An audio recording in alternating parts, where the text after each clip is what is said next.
लेकिन वो क्या इनको मान लेती हैं कि वो बहती नदिया सी मुझे नैया बना गई।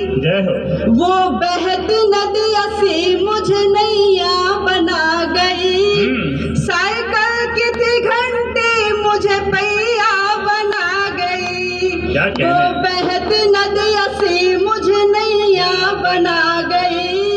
वो बहती नदिया सी मुझे नैया बना गई। साइकिल की थी घंटे मुझे पहिया बना गई। मैं उसके चक्करों में सदा घूमता रहा। मैं उसके चक्करों में सदा घूमता रहा। मैं उसके चक्करों में सदा घूमता रहा। वो हाँ जी बोल के भैया बना गई। वो हाँ जी बोल के भैया बना गई। नाव में बैठी हो, शायद जहाज नहीं देखा होगा। नाव में बैठी हो, शायद जहाज नहीं देखा होगा। कुतुब मीनार देखी है आपने, मेरा दावा है ताज नहीं देखा होगा। और हमसे उलझने की भूल मत करना रजनी जी, क्योंकि आपने अभी तक उड़ते हुए कबूतर देखे हैं, चपटे मारता बाज नहीं देखा होगा। ये देखो, ये कोर्स की बात है। इतने फोटो यार कसम से आई हूँ, मैं बता दूं आपको, जब से मैं आई हूँ यहाँ पर, ये मुझे देख के बहुत देर से इशारे किए जा रहे हैं। वो इशारे किस तरह है मैं समझ नहीं पा रही हूँ। हाँ, नहीं मैं नहीं कह रहा, आ रही है, कभी ये खास रहे हैं। मैं 4 पंक्तियों में इनको निपटा देना चाहती हूँ। मैं बताती हूँ उनको कि ज्यादा सोचोगे तो बवाल बन जाओगे। आपकी आवाज की ऊर्जा मिलेगी तो मुझे अच्छा लगेगा। कि ज्यादा सोचोगे तो बवाल बन जाओगे। मोहब्बत में किस्सों के सवाल बन जाओगे। और यूं खास कर मुझको इशारा ना करो। यूं खास कर मुझको इशारा ना करो। अरे इतना खासोगे तो केजरीवाल बन जाओगे। देखो सुनो रजनी जी, सच्ची हो वफा तो मोहब्बत का गुलाल मिल ही जाता है। हाँ सच्ची हो। अब केजरीवाल का तो खेल ही खत्म हो गया, आरटीसी बैठ गई है वहां पर। कि सच्ची हो वफा तो मोहब्बत का गुलाल मिल ही जाता है। नफरत के वार को बेअसर करते वो ढाल मिल ही जाता है। और हर रजनी सिंह अवनी की चाहत होती है अक्षय सलमान और विजय सिंह विद्रोही की, मगर आकाशदीप पे उठती है डोली और जेठालाल मिल ही जाता है। तो ज्यादा इतना भी गुरूर अच्छा नहीं है, पढ़ो, बहुत अच्छा पढ़ रही हो। हाँ देखो छोरे लड़ाने के काम। मुझे लगा था कि अभी संचालन करना इन्होंने शुरू किया है, थोड़ा कम बोलेंगे तो मैं भी इनको जो प्रसाद है थोड़ा कम ही दूंगी, लेकिन ये मान नहीं रहे हैं। ये जो अभी बूंदी का प्रसाद मांग रहे थे ना, मुझे लगता है वो प्रसाद पूरी तरह मैं इनको दे दूं और इनकी बोलती बंद कर दूंगी। हाँ कर दीजिए।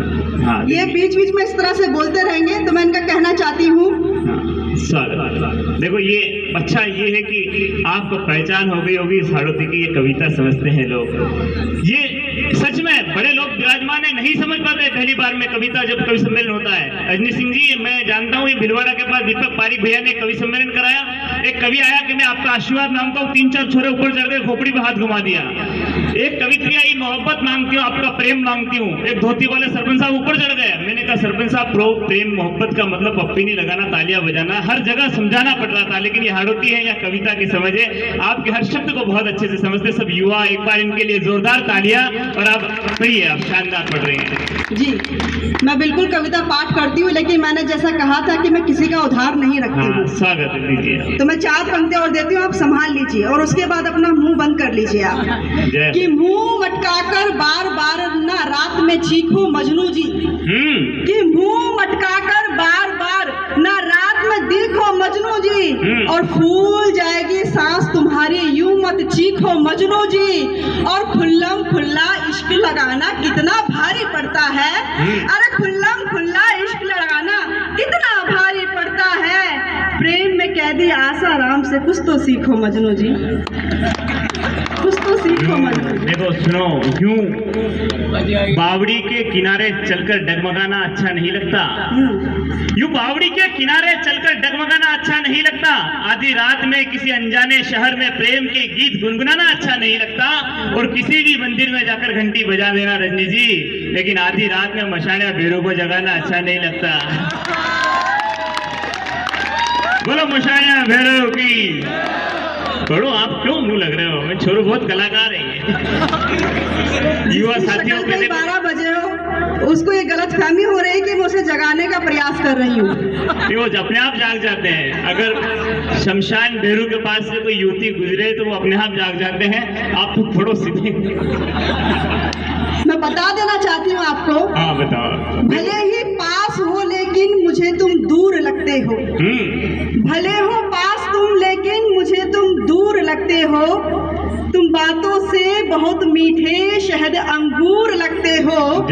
भला कैसे कोई लड़की तुम्हें अपना ये दिल दे दे। भला कैसे कोई लड़की तुम्हें अपना ये दिल दे दे। जरा जा कर के देखो आईना लंगूर लगते हो। हाँ हाँ, क्या बात है। बहुत एक बार तालियां ऐसी नहीं बज रही जैसी बजनी चाहिए। एक बार जोरदार युवा साथी बैठे हैं तो मुझे लगे कि अब युवा ही है यहाँ पर, कोई बुजुर्ग नहीं है। एक बात जो पहले कह रही थी यहाँ आके कि सभी कुछ बुजुर्ग वरिष्ठ वगैरह, तो मैंने इनको ये कहा था एक बात रजनी सिंह जी की, ये हड़ौती का हिंडोली शहर है बिल्कुल, और इस गांव के लिए, इस नगर के लिए भस्म पुराण के पृष्ठ संख्या 128 क्रम संख्या 4 पे लिखा है कि बिना पंख के पंछी उड़े नहीं होते, बिना प्रीत के दिल जुड़े नहीं होते, उम्र 80 या 90 हो जाए हिंडोली में लोग कभी बूढ़े नहीं होते। इसलिए सभी युवा साथी एक बार जोरदार तालियां बजा के आदेशित करें। बहुत बड़ी गजल करा है एक प्यारी सी गजल के लिए, बहुत एक गीत अच्छे। के मैं लिए। देख रही हूँ जब से यहाँ पर बहुत देर से हास्य की कविताएं, हास्य की बात की जा रही है। मुझे तो एक किस्सा याद आ रहा है सर, मैं आप सभी का ध्यान चाहूंगी। मुझे एक किस्सा याद आ रहा है कि रविवार का दिन था,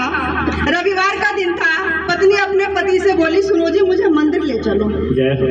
रविवार का दिन था, पत्नी अपने पति से बोली, सुनो जी मुझे मंदिर ले चलो, मुझे दर्शन करने हैं। पति बोला, हे देवी, मात्र एक दिन बचा है मेरे विश्राम करने का, तो उसमें भी मुझे लेकर जा रही है।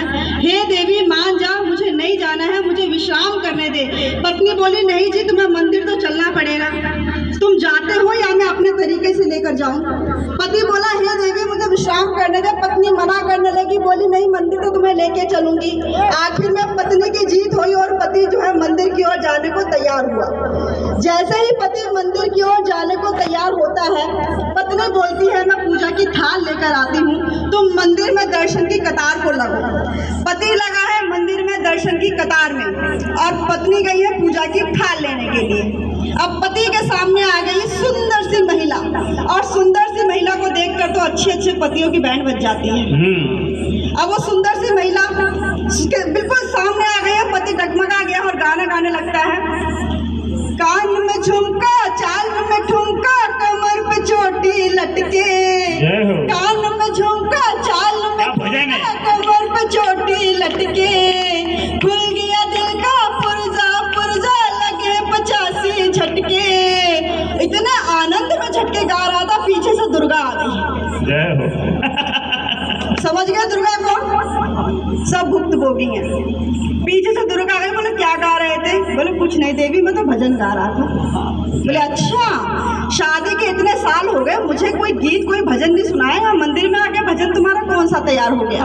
बोले हे देवी मैं भजन सुना रहा था, अगर तू मेरी बात पे यकीन नहीं करती है तो वो भजन में तुझे गाकर सुना देता हूँ।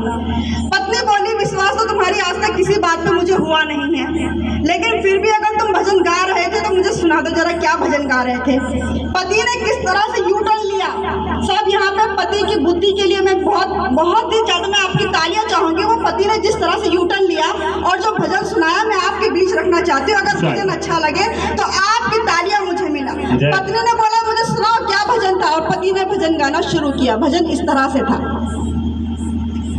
कान में झुमका चाल में ठुमका कमर पे चोटी लटके, मैया कमर पे चोटी लटके, कान में झुमका चाल में ठुमका कमर पे चोटी लटके, मैया कमर पे चोटी लटके, जो कोई तुमको ध्यावे, जो कोई मैया जी को ध्यावे, मन नहीं उसका भटके, बोलो जय जगदीश। जय हो, कमाल, बहुत सुंदर। आइए अब उस गीत के लिए मैं निवेदन करूं, बड़ी टीम है।